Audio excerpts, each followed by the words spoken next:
We're going to talk about linear transformations of vector spaces now. If you remember when we were talking about linear transformations of Euclidean space, we were looking at, let's say we have a map T from Rm, like Rm to Rn, and then it would be defined in some way, right? Like T of and it would be defined in terms of like a matrix, right? We would basically what we'd have is like T of x equals AX, where A was an M by N matrix. Well, now we're not just looking at linear transformations of Euclidean space, but let's look at transformations of arbitrary vector spaces now. So what do we have here, right? Well, a lot of the concepts are the same. We may or may not be able to represent it by a matrix. Well, we would, but the entries would be different and it would get a little confusing. So let's not think about that for right now. Let's just think about what a linear transformation is doing abstractly, right? We have some vector space V. We have another vector space W. For example, maybe this is like degree 2 polynomials, or at most degree 2 polynomials, right? And then maybe W is like R3 or something, right? And so this is really just a map of any vector space here. And what does a transformation do? Before we get into a linear transformation, let's just say, well, what does a transformation do, right? And a transformation is a function that takes a point, and points in a vector space are vectors, right? So it takes a vector, it maps it somehow via some explicit description, right? Like for when it was maps represented by matrix multiplication, we had like T of x, we had like T of x equals AX or something like this. And then the matrix A was explicitly describing how this point is mapped, right? We'll look at explicit examples, but for now, right, this is mapped in some way, and V gets mapped to a point which we call T of V, right? Or if you wanted to call this point W. And let's remember a few notions here. Remember, when we have a map T from V to W, this is a transformation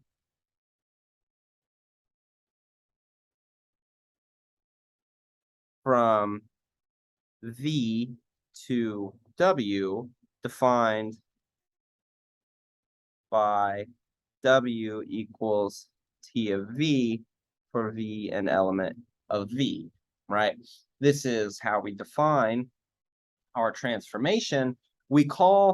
Remember, V, we call this the domain, and we call W the codomain.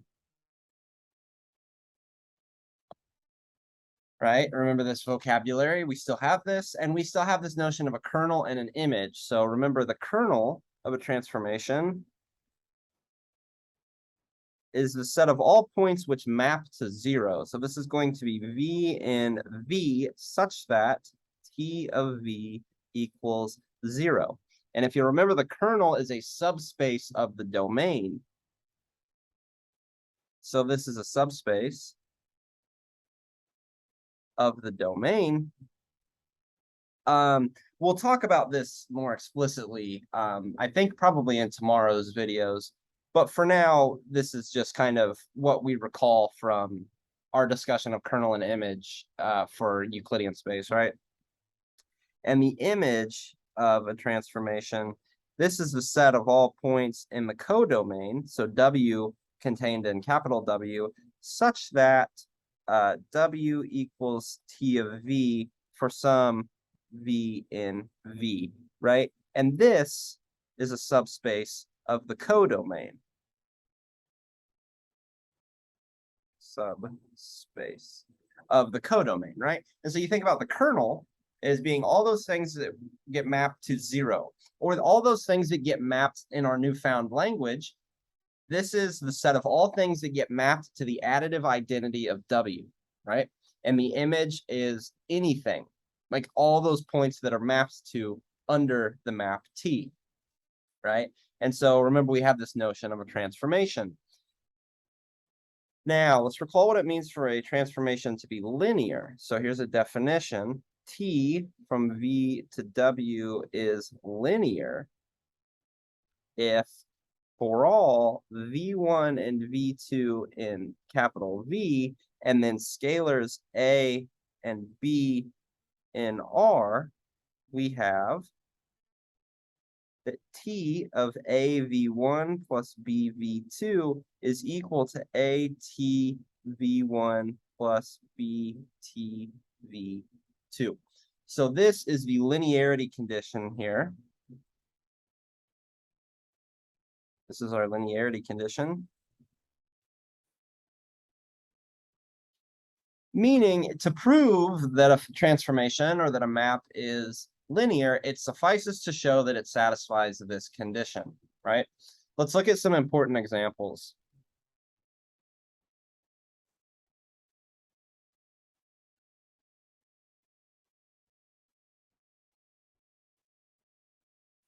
Okay.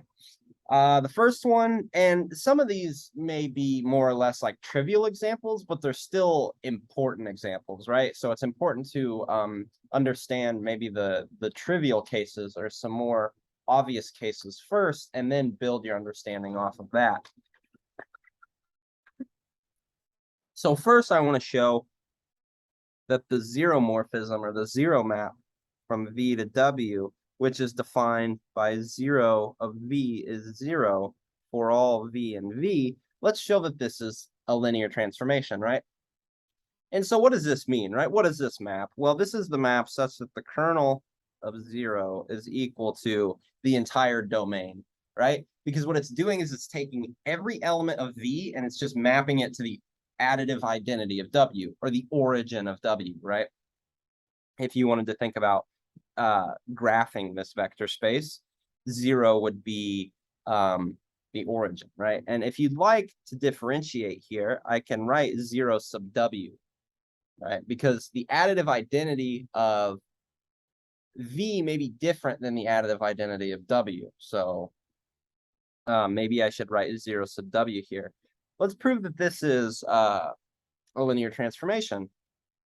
Well, to prove that this is a linear transformation, we need to take 0 of AV1 plus BV2 and see what this is equal to. Well, that's equal to 0, right? Because the linear transformation, when you have the 0 map or the zeromorphism here, then it just maps everything to W, right? Well, this is equal to 0 plus 0, which is equal to A times 0 plus B times 0, which is equal to A times 0 of V1 plus B times 0 of V2. And that's the linearity condition for the 0 map, right? It's kind of a cheap trick there on how you realize 0 is 0 plus 0, and then how you realize 0 plus 0 is A times 0 plus B times 0. But that's exactly the kind of cheap trick you may need in more complicated examples, which is why we flush out the details for the simple examples. Let's show that the identity map, so this 1 sub V from V to V, defined by 1 of V is equal to V for all V and V, all right? Let's show that this is a linear transformation. Well, what is 1? I'll probably drop the sub V there. It's clear in the context what our domain is, right? Well, and codomain for the identity map. So what is 1 of AV1 plus BV2? Well, it's the identity. So that element maps to AV1 plus BV2, which is A times the identity of V1 plus B times the identity of V2, showing that the identity map is a linear transformation, right? The identity map basically is you have a copy of V here, and it moves it. It just shifts your copy of V. I mean, maybe not literally to the right. That's like a geometric understanding of what's going on. But it maps everything to itself. So there's no like permuting elements. There's no swapping negative, like nothing like that, right? It's just purely the identity element, like you get sent to yourself. The third example I want to take a look at is the scalar map. So this is also a map from V to itself. So let's say S sub A is a map from V to V defined by S sub A of V is equal to AV for all V in capital V, right? So here, based on maybe I should write lowercase v's like this or something to differentiate from capital V's. I don't know. So let's prove that this is right now. This is a linear transformation that just takes every vector and scales it by whatever the specified constant is, right? So let's look at this. Let's look at S sub A of, and now let's not use A. Let's use like K V1 plus L V2. Well, this is going to be equal to A times K V1 plus L V2, which is A K V1 plus L, whoops, AL, sorry. AL V2. We use the commutativity of scalar multiplication here, and we can swap the A and the K and the A and the L, and what we get is K times AV1 plus L times AV2, which is K SAV1 plus L S sub AV2, which shows that this is also a linear transformation. Great. So we've now proven some pretty basic examples of functions that are linear transformations, right? And you can see these would come up a lot. The zero map is an important map. The identity map is an important map. And scaling, right? We scale vectors all the time. So now let's look at some properties in general.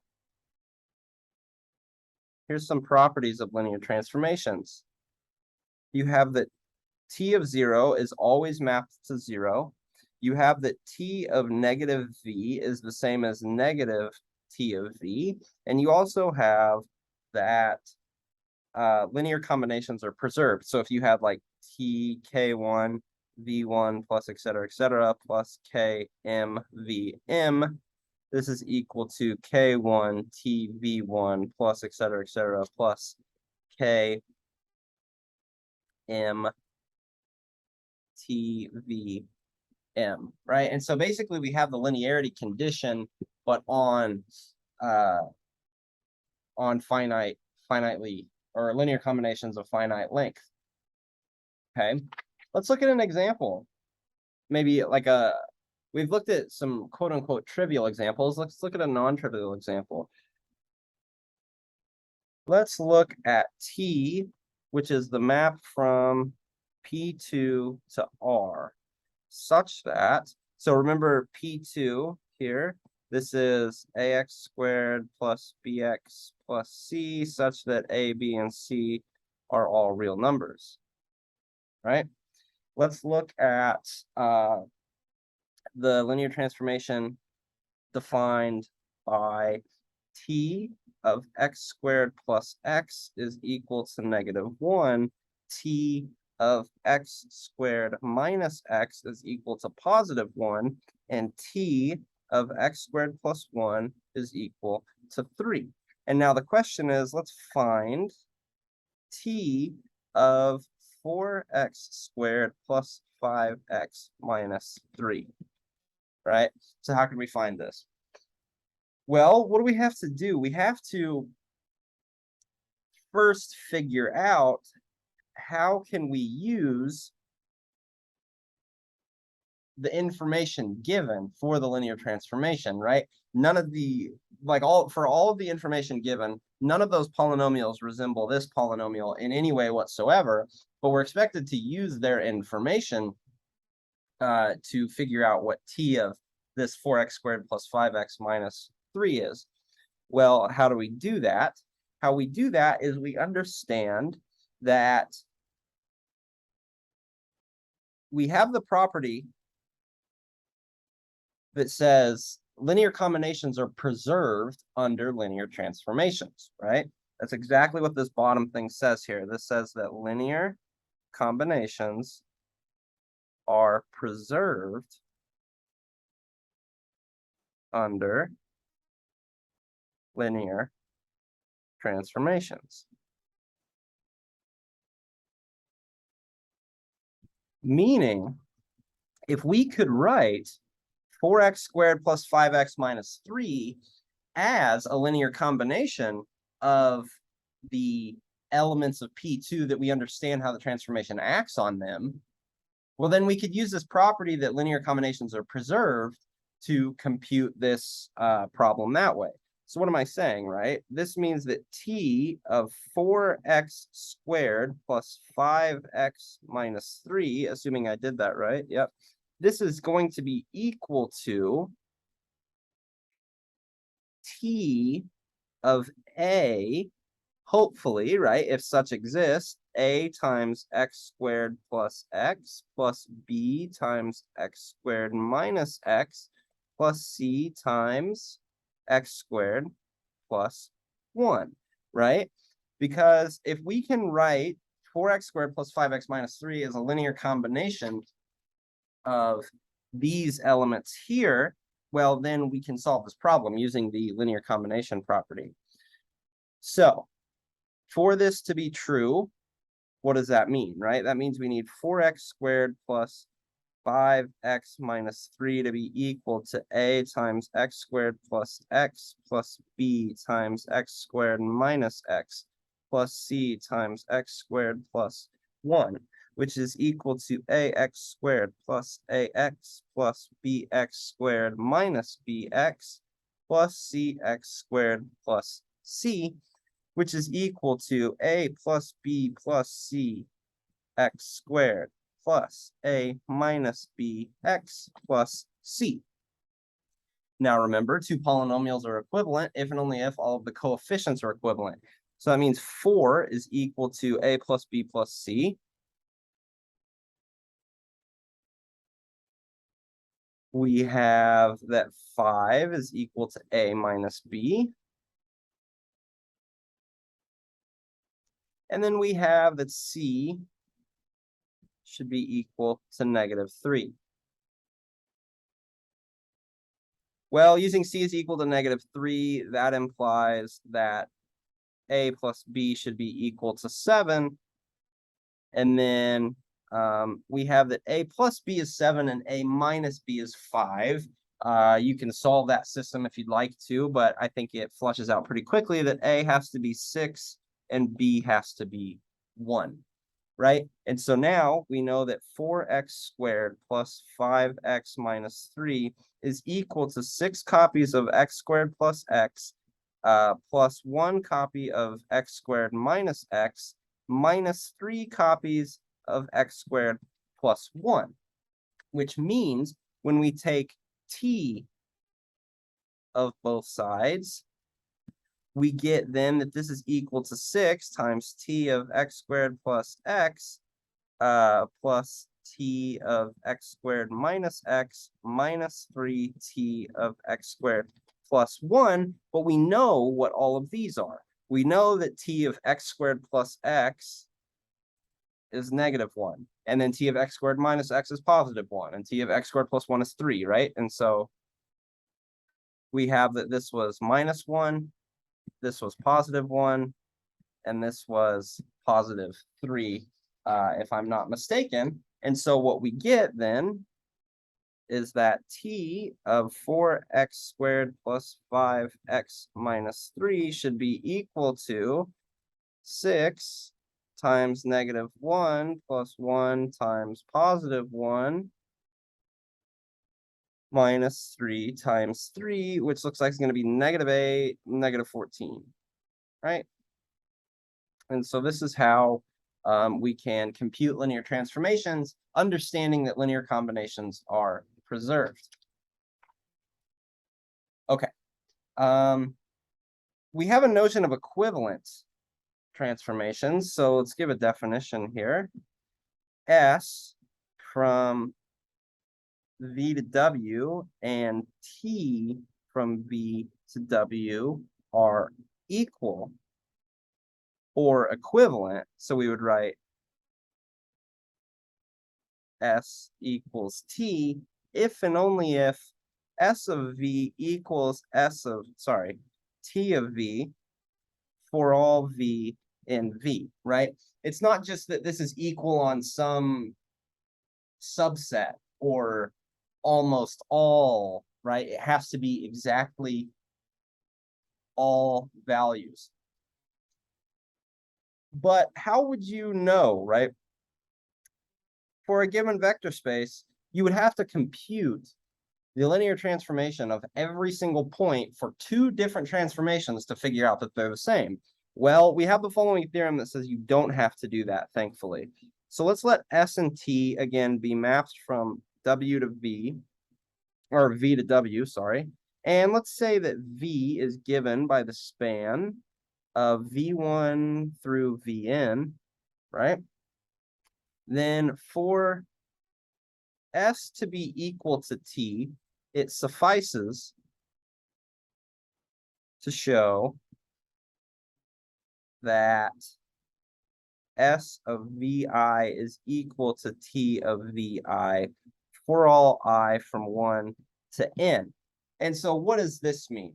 This means you don't have to check every single point. You just have to look at how the transformations behave on the basis elements of your domain, right? V1 through Vn here, these are the basis elements of the domain. And so this can make showing two transformations are equivalent. It can make your life a lot easier, right? Because instead of having to come up with some generalization for how all of your points are described in the vector space, you don't have to worry about that, right? All you have to do is look at the basis elements, see how they behave when you map them under S and under T. If they're the same, then you have an equivalent. Excuse me. Then you have equivalent transformations. Now, there's one last thing I want to talk about before we go on to talking about injections, surjections, bijections, that kind of stuff again. There is one more theorem I want to state, and I guess it's going to be a Green theorem, although it's not Green's theorem from Calc 3, right? And this is a transformation of basis theorem.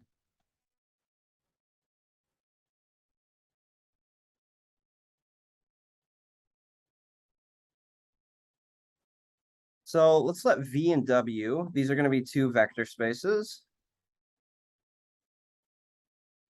Let's let W1 through Wn be a collection of vectors in W. So this is just a collection of given vectors, right? Given, specified, something like this. Then there exists a basis W1 through Wn, or V1 through Vn of W, and a unique linear transformation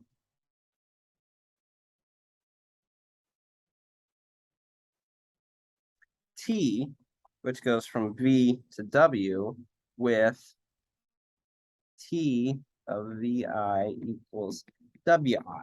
So if you have any collection, and I haven't even stated that W1 through Wn have to be distinct, right?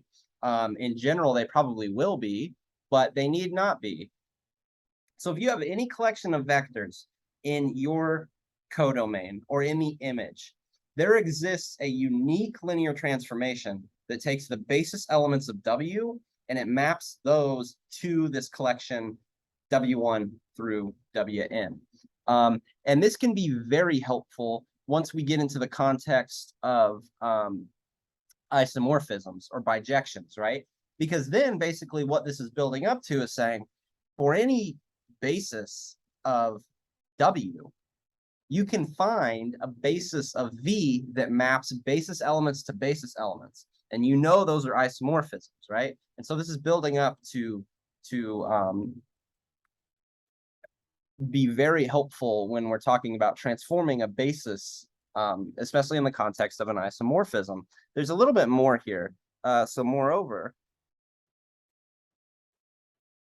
if V is written as a linear combination of elements K1 V1 plus K2 V2 plus blah blah blah plus Kn Vn, then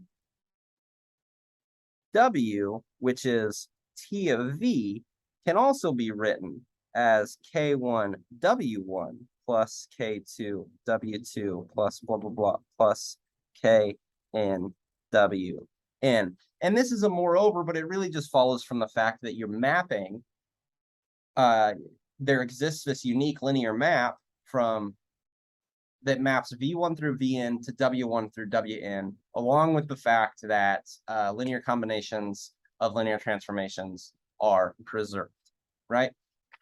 Okay, so this wraps up what I wanted to talk about for just linear transformations of vector spaces in general.